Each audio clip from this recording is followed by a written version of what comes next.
Hola amigos, bienvenidos a su sección favorita, el chivirín, los sonidos de la naturaleza, donde nos damos a la tarea de conocer un poco de las aves mexicanas. El día de hoy nos toca escuchar y conocer a un ave que es un poco tímida, sin embargo es muy ruidosa, el ostrero americano. Esta ave la podemos encontrar en ambas costas de la República Mexicana. Sin embargo, esta grabación fue realizada en la población noroeste de México.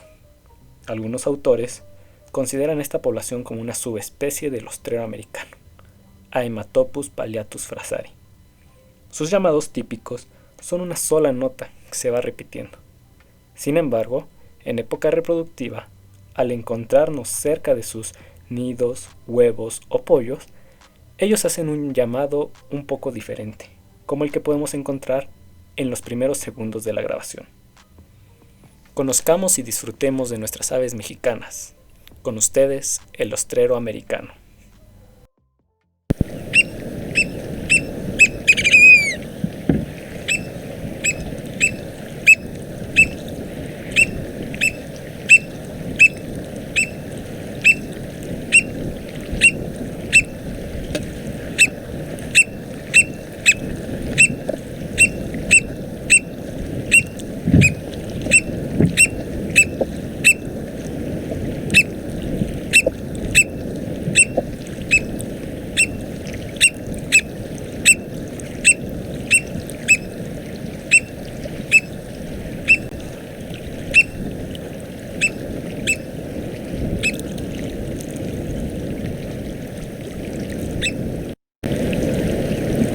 ¿Habías escuchado al ostrero americano?